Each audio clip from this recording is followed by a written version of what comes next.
Coming up on the FSR Sarc Fighter Podcast, if you were an orphan disease, would you want to be sarcoidosis?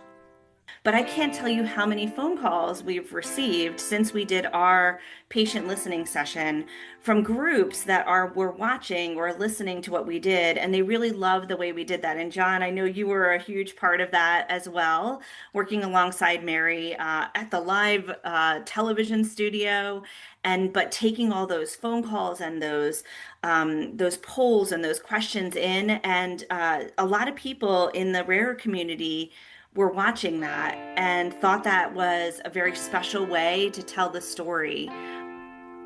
At the end of 2025, we look back on a year of progress and look ahead to 2026. This is the most passionate community. This is the Sarc Fighter Podcast, living with sarcoidosis and other rare diseases. Here's your host, John Carlin.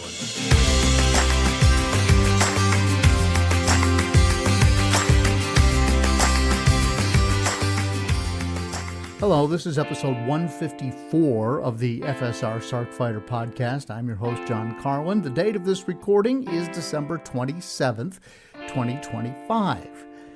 So, Christmas is over, and it's time to take stock. First of all, of course, Happy New Year. I hope it's been a great 2025 for you, but you know how we all get a fresh start when the new year comes, and it's no different in the world of rare disease advocacy. So New Year's resolutions for you, for me, and for everybody who's working at FSR to try and make everybody's life better.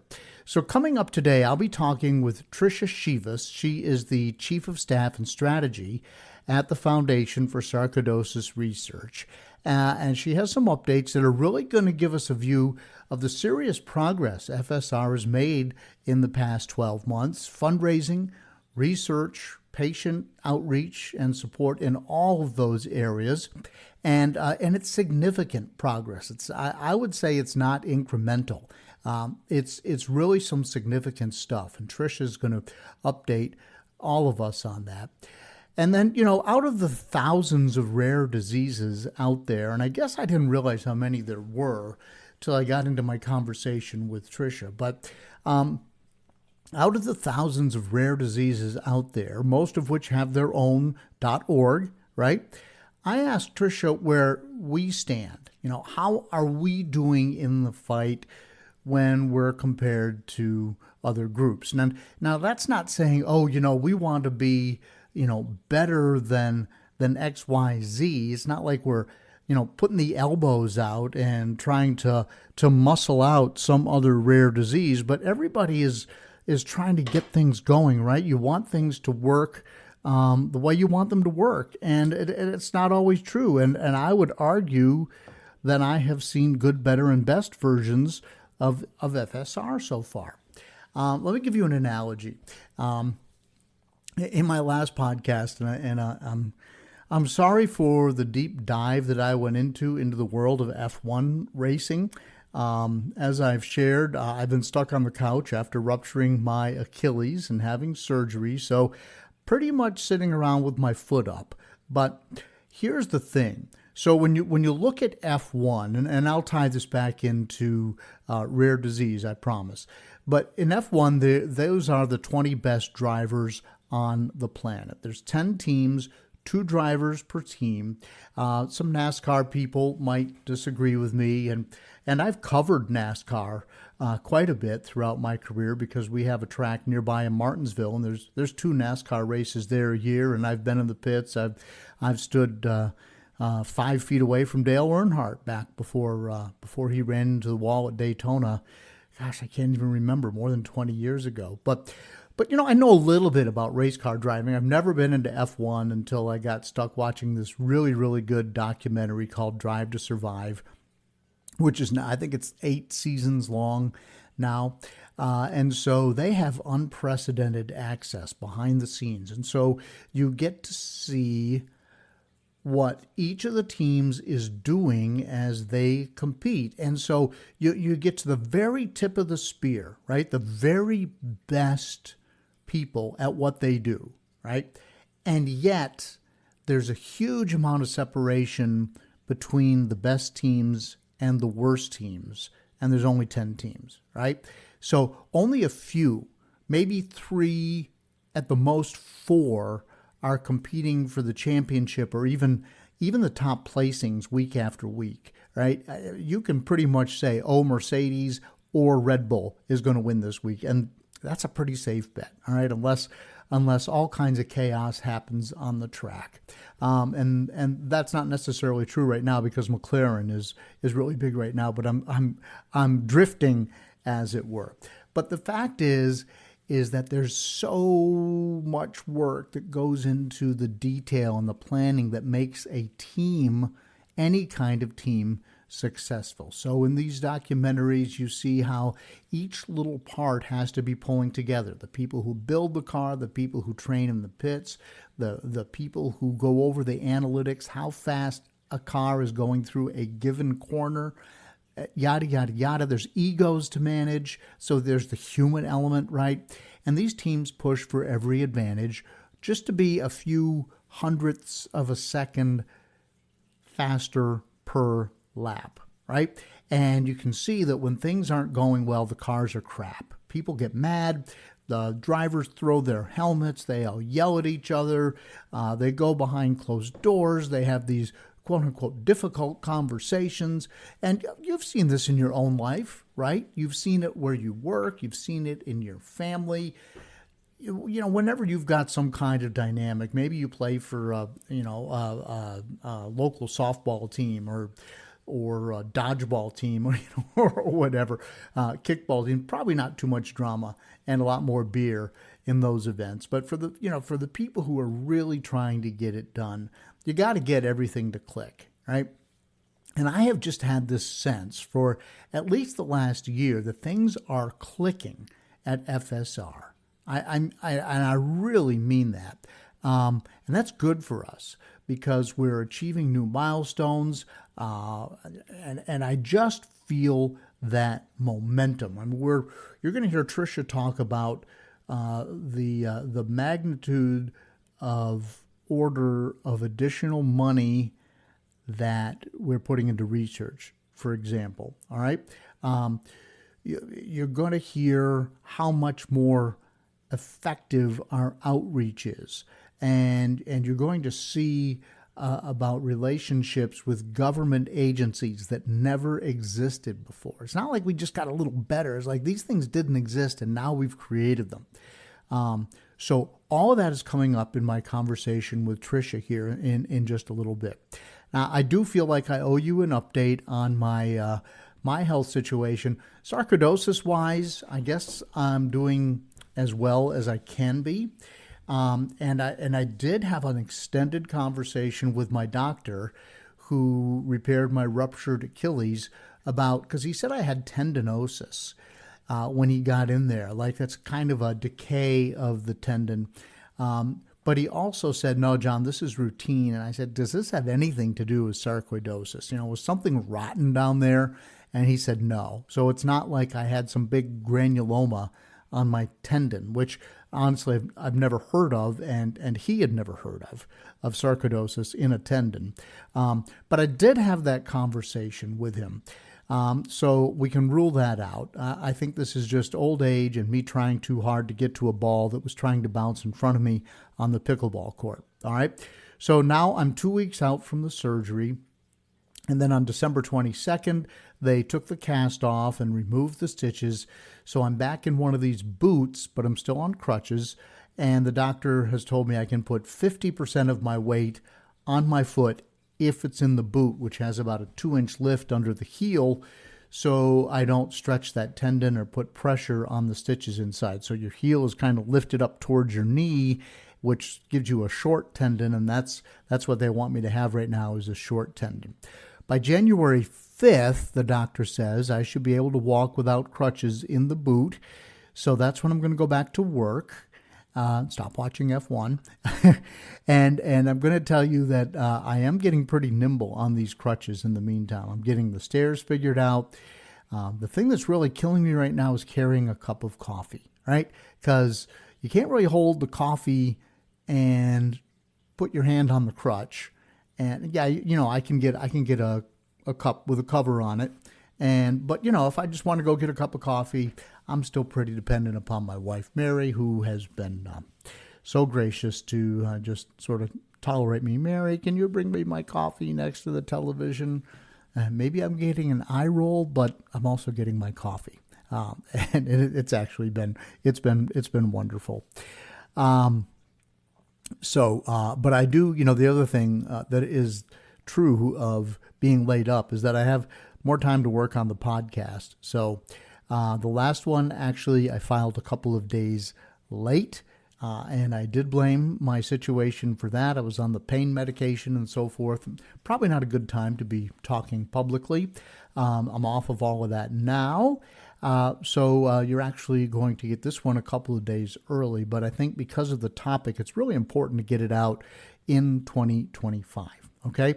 Also, I want to tell you that one of the other things I've done here in my office is I've produced a 30-minute video on my wicked cool bike trip to Belgium and the Netherlands back in May of 2025, and I never would have had the time to do that big edit without all this time off. So another silver lining in the Carlin camp.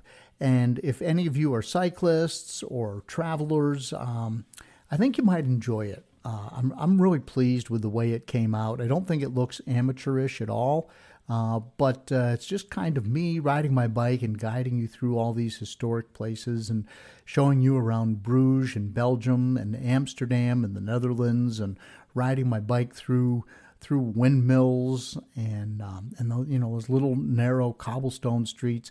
It's really, really kind of cool. So I'll put a link in the show notes, and you can check it out if you are so inclined. Okay, it is the end of the year, and I want to put a pitch in for FSR and ask you to join me in donating to the Foundation for Sarcoidosis Research. The organization is constantly creating new spaces, as I've said, where the disease is being discussed and studied.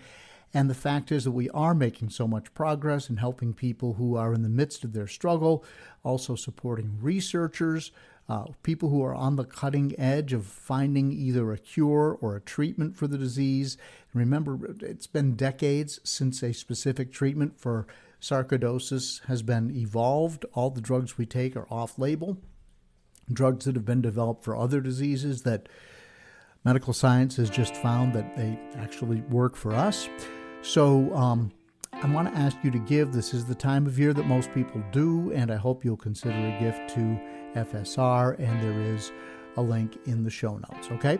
Coming up, my conversation with Tricha. I feel like a zombie, just feeding and stumbling.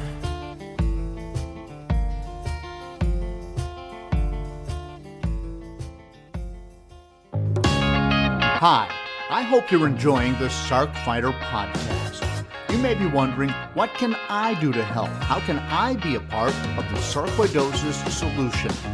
It's simple. Make a donation to KISS, Kick In to Stop Sarcoidosis. 100% of the money goes to the Foundation for Sarcoidosis Research. Look for a link in the show notes of the Sarc Fighter Podcast. Welcome back to the FSR Sarc Fighter Podcast. Joining me now from FSR is Tricha Shivas. Tricha, thank you so much for joining me. We're going to kind of look at where the year has gone and what's going on for next year. Thanks so much, John. I'm super excited to be here and to talk to the community about all the exciting things that have been happening in 2025 as we approach unbelievably 2026, and all the exciting things that are to come as we work together to help stop sarcoidosis. Yeah. So as we around the corner on the year, as it were, I'd like to have you look at some of the milestones that FSR has achieved in 2025, because although the year has flown by, we really hit some high points during the year. Yeah, John, this has been an incredible year, and we're so grateful to everyone in our community who has made that possible. It isn't possible without you. It isn't possible without our incredible clinicians. And it isn't possible without everyone who's coming together to really raise their voice and make that happen. And so I want to share a few things that are big highlights, and maybe I'll start with research and kind of take a deep dive. But this has been a really big year for research for FSR. We have been able to transition our longstanding FSR patient outcome registry into a new platform. And so those of you that have not yet signed up or moved over to the new platform, please do. This is an important space for us to be able to share back with our doctors, with researchers, with the FDA, with the NIH, with anyone who really needs to know what the experience really is for patients. And since we know that sarcoidosis is a snowflake disease, it's really important to have each and every single one of you sharing that story of what your own individual experience is. And so we are really excited because we moved to this new platform that makes it a lot easier to use. It was a little clunky before, but it was built really a long time ago in the nature of internet. And Right. so we're now really excited to have this new space where you'll get immediate feedback. You'll be able to see what others who are living with the disease are experiencing too, and you'll be able to look and see where you see yourself in comparison to that journey. It gives us an opportunity to launch more surveys that are specifically targeted, that are going to get to the meat of questions that you all have. And this all fuels research. And so, one other thing that we were able to do this year, John, with this was to build a 10-year report on the registry. Wow. So how does a 10-year report help? Does it show progress? Are there graphs? Are there charts? Does medical science look at it and say, wow, there's a X% increase in our ability to treat this particular type of sarcoidosis? What Yeah. does that do? Well, those are great questions. So, this is just what they call a baseline survey. So, this is the survey that everybody takes when they first come into the registry. And what it does is it shares the experience, the lived experience of people at the time that they register.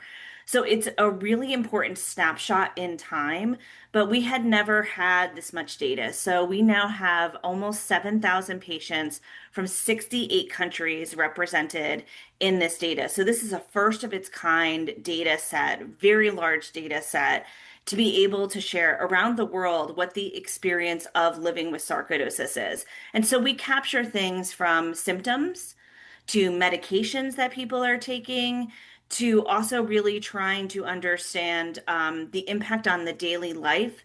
So, is it impacting your ability to go out or to have fun with your friends? Or what are those things that may be limiting for you in that way? Financially, we're capturing some notes there, which is really important for helping to understand in terms of insurance or helping us to lobby on Capitol Hill for the things that are needed for those that are living with sarcoidosis. And so we have this report. It's a detailed, fantastic report, and you can get it online. You can look at it online, and John will give you the note. You can put it in the notes. Okay. But it has lots of charts and graphs.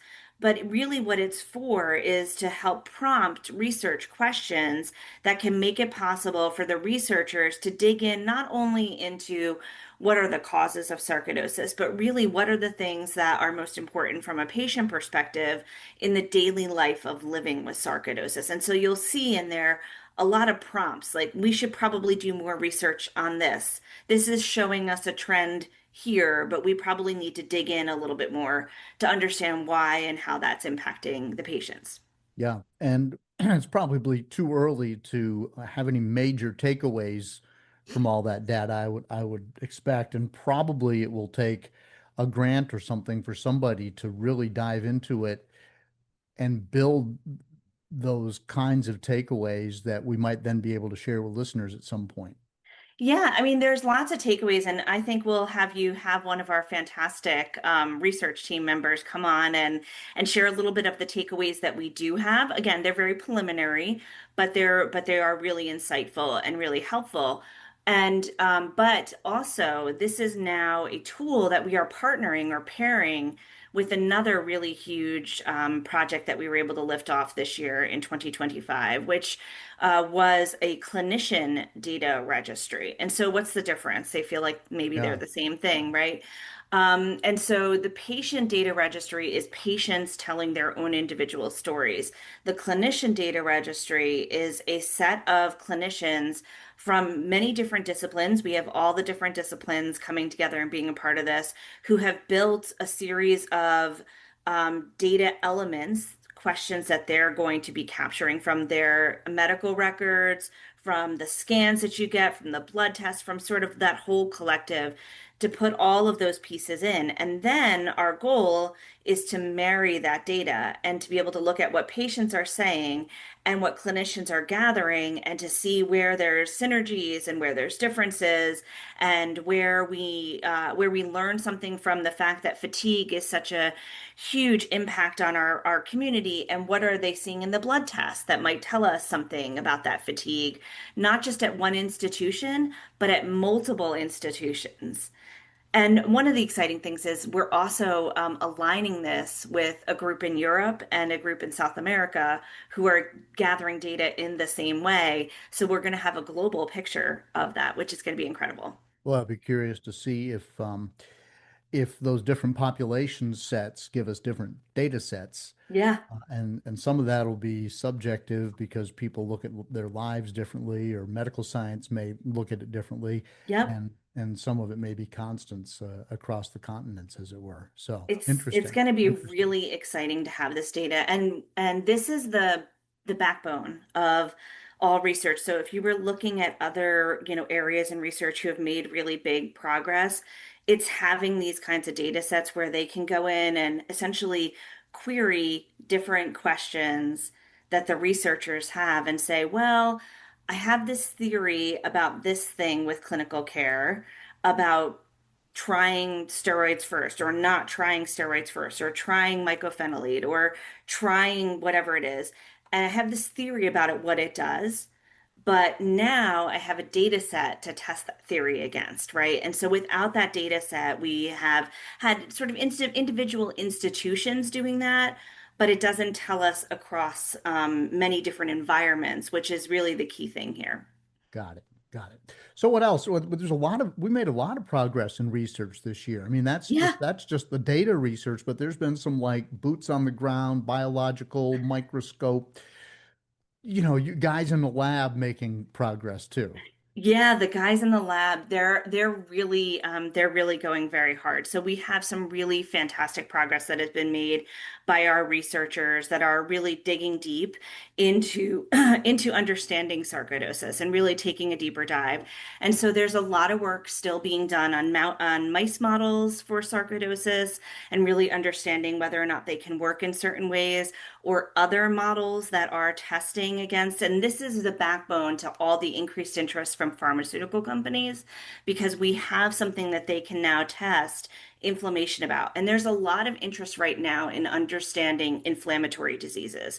So this is an area where sarcoidosis can really come in and be part of that conversation. So we're having a lot of conversations on the back end that we hope to be able to bring to you in the near future, with a lot of pharmaceutical companies who are really interested in understanding the inflammatory component of sarcoidosis. And is that something that they can do something with, given the kind of work that they've been doing before, the kind of elements that they have that they might be able to test as a new therapy in our space. So our research team has been having lots of conversations with that. Lots of you are participating in clinical trials that are taking place, and, to varying degrees of success as they're defined, but there's always success in every single clinical trial that we have, because we learn so much from what didn't work, what does work, right? And that is the really key elements to that. And in addition to that, we've had great success with our researchers. FSR is funding a lot of funding in research. We've actually grown by over 300% in the amount of funding that we've been able to give out since the early 2020s to now, which is really incredible, but would not happen without our donors. That's only possible because our donors are making that possible, and we're reaching out and we're seeking others that have funding to support us to make that possible. And we really need to be able to continue that because that has built incredible momentum in our understanding and learning of the disease. But as you know, science is struggling a little bit in this moment in time, and we don't want to lose that momentum. We really need to keep that momentum going in sarcoidosis because we've never had that kind of momentum before. So every dollar that people are able to give to support us goes back to our research or our support to make it possible for us to help patients that are first diagnosed or drive this incredible research forward. 300% increase is fantastic. I mean, look, we got to get people in the lab working on these different projects and figuring out some way to develop a drug finally Yeah. that's sarcoidosis specific. I mean, it's great when we can borrow a drug that's already out there. Great, it's a shortcut, but as long as it works. But I also think that there's just so much that we still don't understand about this stinking disease. But I'm really glad to hear that's working, and I just want to double down on the fact that donors are what make the difference for that Yeah. research, right? Absolutely. If we didn't have people that believed that we're donating to make this possible, we really wouldn't be able to give that money to support. And for a number of years, we sort of had a steady flow of how much money we were able to give out year over year. And it was important. It was really good research that was being done, but it was a very low amount, a very startup kind of amount. And in more recent years, because our donors have been stepping up and coming to the table and saying this is really important, we've been able to give more. And we want to continue to build that momentum because that means that they can have more examples. They can validate that science a lot quicker. They can try something that is a little bit more innovative, but might require a little bit more scientific equipment or time in the lab, which is cost. Everything that we talk about is cost underneath all of that, right? So science is a really expensive endeavor. And so being able to raise that bar and make it possible for our researchers to have more funding means that we're growing that. And the other really exciting thing is we've been able to fund more fellows than ever before. And what that means is, and some of you know this because you have new doctors that are coming out as a result of this work, of this incredible. So we're building new generation of researchers, a new generation of doctors who are being hired and staying in sarcoidosis. So they're being trained by the incredible sarcoidosis experts we have out there. And then they're coming out and they're building their own clinics, or they're being hired into clinics that are already established. And they're really starting to build that next generation. And they're grabbing young people and getting them excited about sarcoidosis. And so that cycle of growing the next generation of researchers is really critical. And again, not possible without all of you. You think we're making any progress in terms of just the word sarcoidosis and having it be a little less mysterious to the general population, to the medical profession, either one? John, I think we're making huge progress in making it possible. Let's start with your podcast. 100,000 plus downloads, which is absolutely incredible.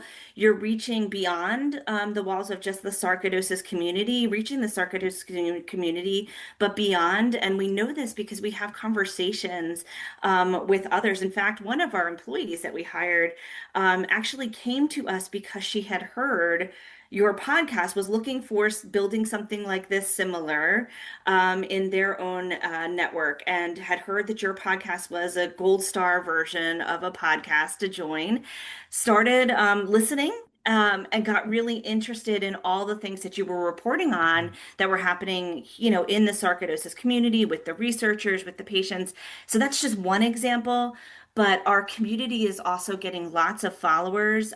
So we have, I can tell you that we have had over a 700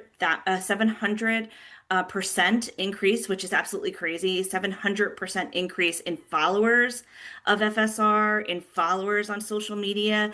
Again, since 2021, just using a marker on that, which is really astronomical. And it's not just our own community that's following us. We know, we keep track.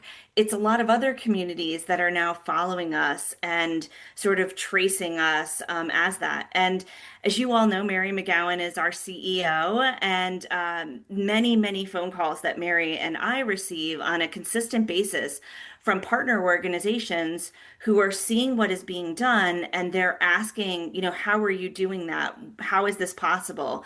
Around things like the Alliance, or around the work that we're doing to engage our researchers from all the different disciplines. That's a little more challenging than one would think. People are watching, and so I think that because they're watching, the word sarcoidosis is definitely getting out there, and it's becoming more common and more well known in terms of people being able to recognize it as a disease state. And we're so proud of that. And again, you all participating in our campaigns every year and kind of getting that word out, sharing with your friends and your family, and not just saying, I have that lung disease, I have that heart problem, I got that neurological thing, right? But saying, I live with sarcoidosis, and here's why and how it impacts me, has been making huge impact in the community. So, and thank you for the kind words about the podcast. I appreciate that. It's true. My goal really is just to try and make everything better and help be the voice of sarcoidosis, as I've said before. So I'm just glad to know that it's working. But you just said something that triggered a question in my mind that I've never really thought of before, which is we've got all these orphan diseases out there. What, 800? Is that a good round number? For rare diseases, there are 10,000 rare diseases Oh, now. good God. Okay, so in that mountain of 10,000 rare diseases, what percentage of those wish that they were as far along as FSR is right now? Gosh, You know? I don't know the answer to that exactly, John, but I can And tell you yeah. we've been really honored to be able to be a leader in this space in a lot of ways. And so, most of you know, a couple of years ago, FSR received a very prestigious award in our space. It was a grant from the Chan Zuckerberg initiative. It was the Rarest One grant, and there's only about 120 organizations. So take that 10,000 diseases and see 120 organizations that have ever been granted this.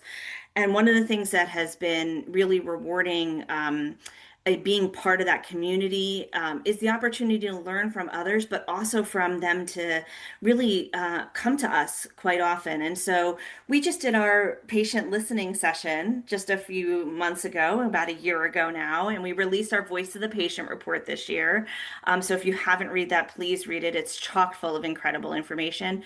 But I can't tell you how many phone calls we've received since we did our patient listening session from groups that were watching or listening to what we did, and they really loved the way we did that. And John, I know you were a huge part of that as well, working alongside Mary at the live television studio, but taking all those phone calls and those polls and those questions in, and a lot of people in the rare community were watching that and thought that was a very special way to tell the story of the patients. That was a little bit different than how it had been done by other organizations before.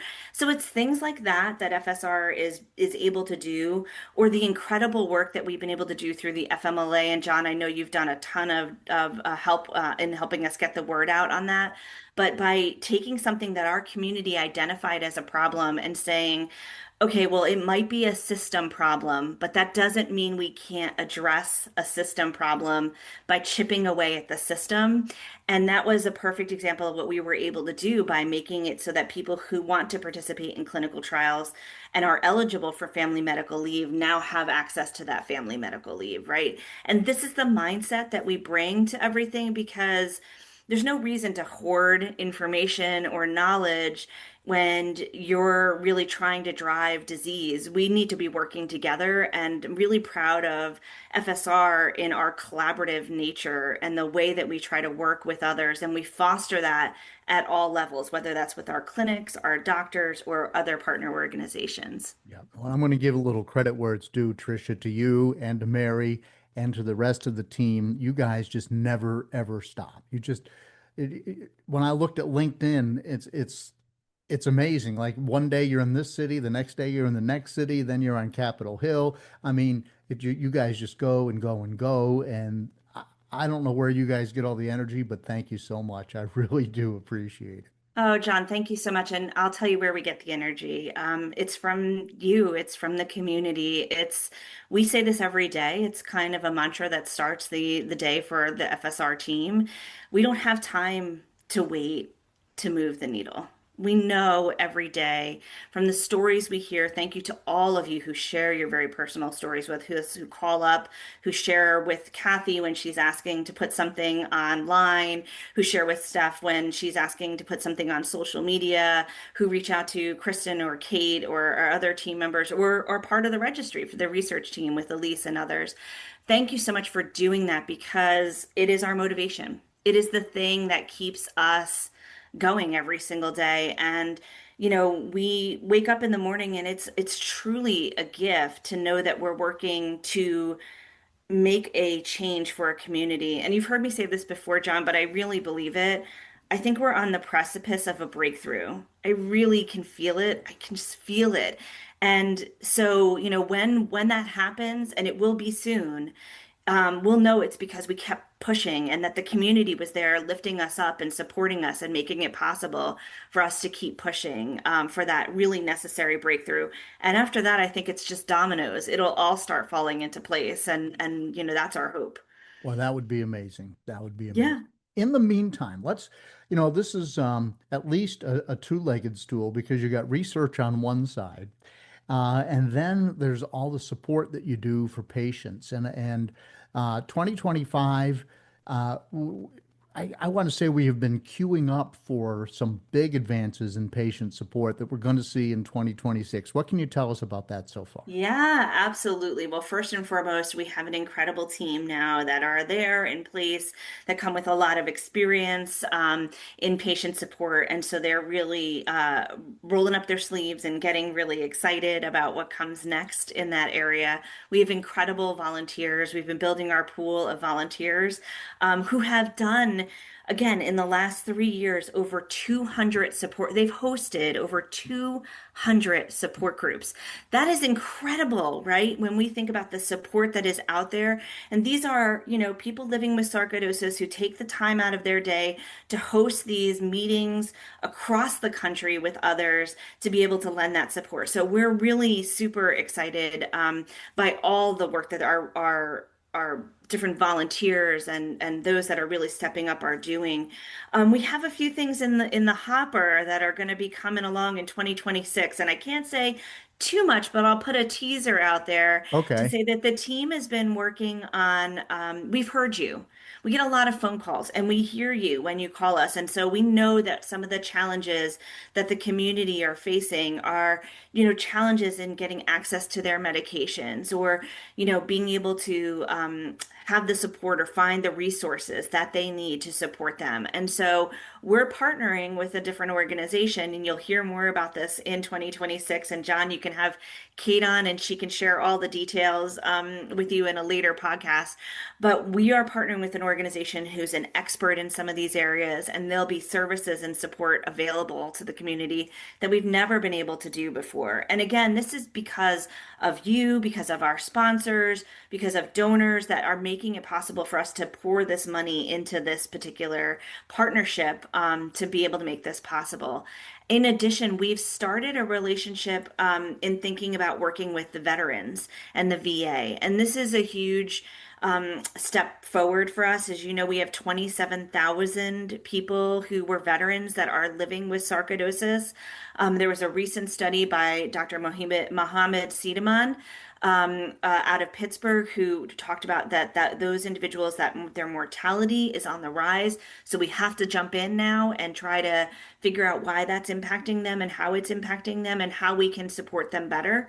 And so we are launching a new survey in our registry for veterans, and we will be launching a new support group with a new partner, a different partner that does trauma-informed support specifically for veterans, because that's so important when we're doing that kind of work. So those are just two quick teasers.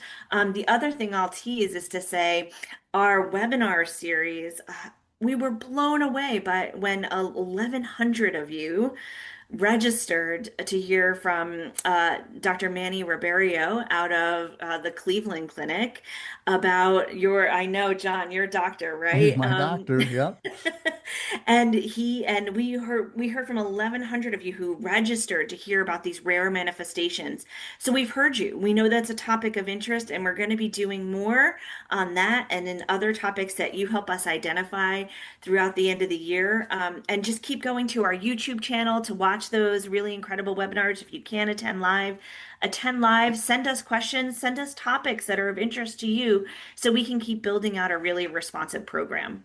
Yeah. Can you mention just this given hour concept that's emerging? Sure. Yeah. Yeah. So we're going to be partnering with a group called Given Hour, contract not signed, but coming soon, that we are partnering with. So Given Hour is this really great organization who had started their concept in veterans, working with veterans. So they'll be working with us with veterans too.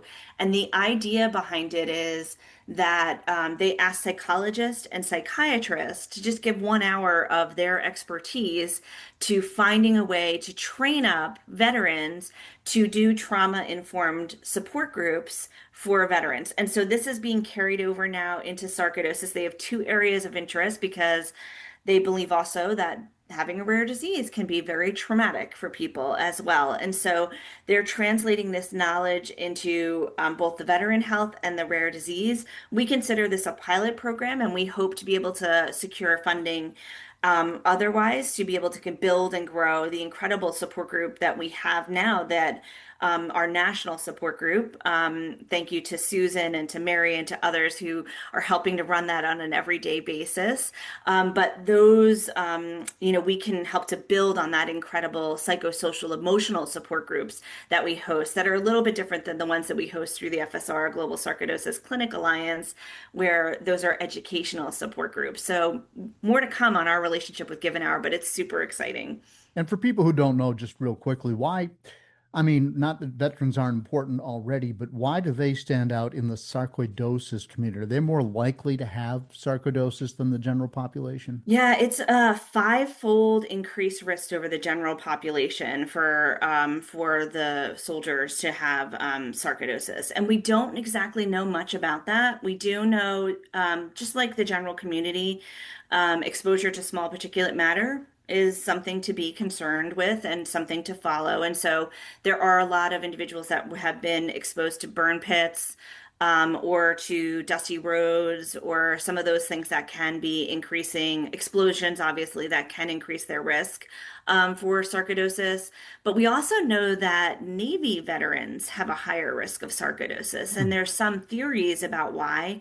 Jet fuel, and there's this foam that they put down when you're on an aircraft carrier that helps the planes not go back out into the ocean when they land. And that foam may have some toxic chemicals in there. And so really, why veterans is so important is because as we come to understand from the veteran population with that increased risk, that significant increased risk, then we can also understand for the general population, right? This knowledge can be really very beneficial across the board. And there's probably things we can do to prevent if we understand what those risks are for our veterans. And that is also something that's really important, right? Because then maybe we can suggest those similar kinds of preventative measures to go more generally to the population. So it's a really huge learning cycle that starts by really diving into the veteran population. Wow. Yeah, that's probably something we have not talked about enough on the podcast. So let's you and I make a note that we get some veterans on here, in Yes. 2026 and talk about that, because I feel like it's something that's kind of out there that we've talked about, but I haven't talked about it, you know. Oh yeah, we've got people So that'll be great to talk to, and as we get our survey up and running, we'll have data to share with you and all of that. So absolutely. yeah.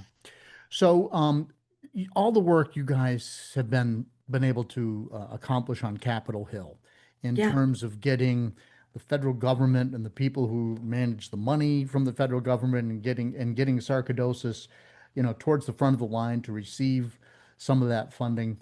Um, First of all, how do you do it? And second of all, can you talk a little bit about this new caucus that you're looking at for 2026? Yeah, absolutely. So we're super excited right now because there is a lot of momentum on Capitol Hill. And I'll say very candidly, John, when we would first walk the halls of Congress and we would go into different offices and we would introduce ourselves to our Congressfolk and we would say, or the people we were visiting in that particular case, and we would say, okay, well, we're with the Foundation for Sarcoidosis Research.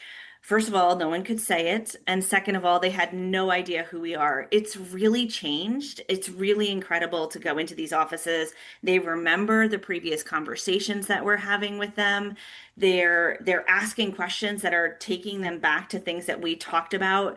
We were able to in 2021 be able to get the PACT Act to recognize sarcoidosis as a presumed disability for veterans. That was a huge lift, and now that puts sarcoidosis on the radar for a lot of the senators and congressfolk who are in the defense, on the side of defense. Of course, defense is always a big part of conversations that are happening at Capitol Hill. So planting that seed is really very critical.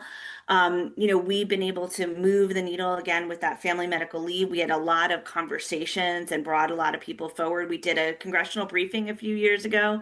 John, I know you were there with us, and that was an incredible opportunity, and we built champions that way. But one of the most exciting things that is happening is right now at this moment.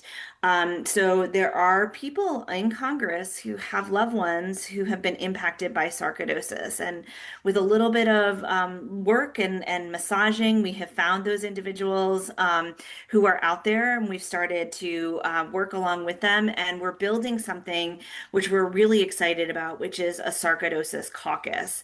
This is initiated by a senator or a Congress representative, and they will put this forward as something that requires others or asks others to sign on and say that they're passionate and that they'll be champions, on the Hill for those that are living with sarcoidosis. And so this sarcoidosis caucus doesn't have a particular mission or a particular goal. They'll lean on us for helping to develop that. But what it will do is it will open the door for conversations with different representatives who have signed on and said that this is something that they're interested in, and they're interested in supporting. And that gives us a lot more momentum. So one of the things that we're working on right now in partnership with another organization, the Haystack Project, is to try to address the fact that for a lot of our drugs, they are off-label, as we all know, right? Meaning that FDA has not approved them. It makes it harder for those to be approved. And so there is something that happened um, in cancer that we want to bring over to rare. And so this is called the Protect Rare Act that we're talking about here. And in this case, we want to be able to bring over the opportunity for doctors to say, no, this drug is important for this person to try. There's good evidence. Let me show it to you. And can you please consider adding it into what they call a compendium, which is the drugs that they consider for approval under Medicare. And so goes Medicare, so goes all of healthcare. And so we really want to start that conversation. And that's just one example. We have partnerships on lots of different acts and needs that our community is expressing from an access standpoint. And this caucus will now make it possible for us to have those conversations with people who've already said that they're champions and they believe in sarcoidosis. So that's going to be launched in 2026 as well. And we're super excited to kind of get that off the ground. Wow. So I think if anybody was thinking about, man, I want to invest in FSR, but I don't know if my money's well spent, Yeah. which would be, the donor perspective, right? I think you've just made a really, really good case for to let people know that their money is being well spent, but that more money is needed in order to keep this momentum going. So what would you say to somebody here at the end of the year? They're thinking about making a donation, or they're thinking about, okay, this is when I typically would give to different causes. Why choose this cause? Yeah, absolutely. I think there are a lot of reasons to give. First and foremost, I want to welcome everyone to the table for giving. Literally every dollar in these situations helps. We're measured across a lot of different measures in the ways that we're able to get money from larger organizations. So those who don't have a lot of money to be able to give at the end of the year sometimes don't give because they don't think that their gift will make a difference. First of all, it makes a difference in the bottom line because you have a lot of small gifts that adds up to a big gift. But also, it makes a difference because larger donors are looking to see how many people are donating and what the diversity of that funding is, and to make sure that they're seeing that you're getting a lot of different gifts at different levels. And so, if you're only able to give a small gift, you are helping get the bigger gift. That comes from someone who is able to do that. They're looking at that to see. So just know that in the back of your mind that your gift is a catalyst for other gifts as well. The other thing to know that I think is so important for anybody who's considering giving to FSR, this is the most passionate community. The people in this community are completely committed, and we've seen it time and time again. They've show up in front of the FDA, they show up on Capitol Hill, they show up to talk to the doctors, and the doctors here are unlike any that I've ever worked with before. I'll speak for myself there, but I know that this particular community, they set their egos aside, and that is not necessarily a common thing in this kind of space. So to have all of these doctors, rheumatologists, cardiologists, dermatologists, pulmonologists, immunologists, geneticists, to come together and have the kind of conversations that they're having when we have conversations with our SAB or our FSR Global Sarcoidosis Clinic Alliance is really humbling and fuels me with hope.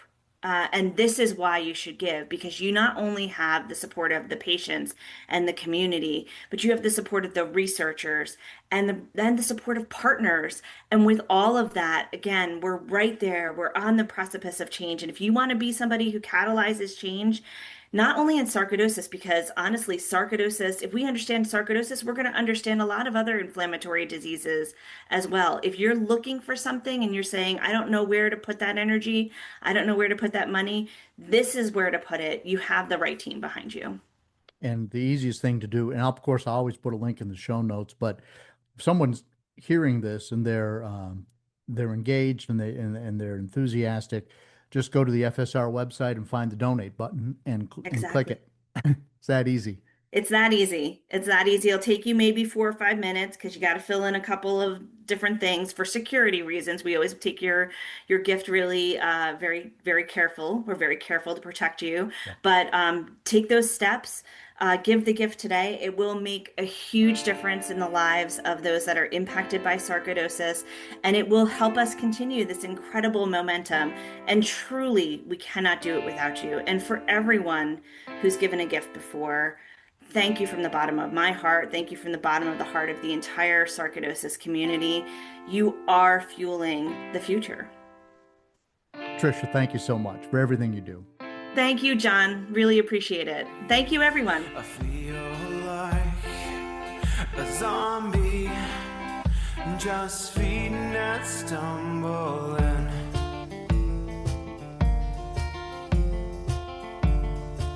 Okay, thanks again to Tricia. Boy, she has more energy than 10 people. And it's amazing to see how she keeps all of this stuff in front of her. And, you can email her on a Sunday evening, and as often as not, you get a response back on Sunday evening. She's just on it. And it was so great to have her in our camp. Hope you had some good takeaways from the talk on how well FSR is doing, that 300% increase in medical research funding, progress on Capitol Hill, all of it. And I just think we're going to see more and more of it. Things are starting to snowball, and I think you'll see even bigger gains in 2026. So please do consider making that donation that we talked about a little bit in the conversation with Tricia, but this is a request coming specifically from me. My wife and I did make a year-end donation. All right. This is a good time to contact me if you'd like to share your story on the podcast, carlinagency@gmail.com. The official Sarc Fighter song is Zombie by Mark Steyer and his band, the White Hot Lizards. Mark gave us an update to his Sarc issues in episode 118. As I'm speaking today, my trusty dogs Dougal and Shandy are curled up in my office, and they make my life so much better. Don't forget to follow Sarc Fighter on Facebook and Instagram, on Peloton and Sarc Fighter, and my cycling blog, Carlin the Cyclist, has a section about cycling with sarcoidosis. If you're new here and you just want to figure out what sarcoidosis is, just listen to episode 2 with Dr. Simon Hart, and my sad story is in episode 1. As always, please send me an email with your comments. It's carlinagency@gmail.com. There's a link in the description of the podcast. And until next time, keep fighting. Learn to suffer, you feel pain someday. Learn endurance, your strength will fade away. Dead man walking, trying to keep up the pace. Dead man walking,